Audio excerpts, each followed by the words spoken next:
Hvala za besedo, spoštovani. Na začetku povem, da sem počaščen, da lahko vodim tako dobro ekipo na evropske volitve v Evropski parlament.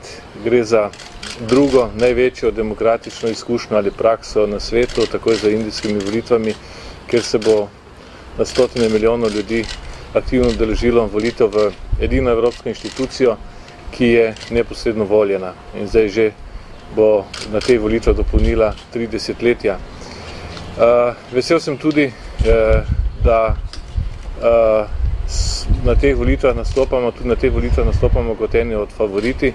Jaz sem prepričan, da tako neka splošna družbena in politična klima, kakor tudi ugled ekipe pomenijo, da lahko zmagamo in da dosežemo osnovne cilje, ki smo si jih zastavili. Ni nepomembno, kdo bo izvoljen v Evropski parlament, to bodo predstavniki Slovenije, slovenske politike.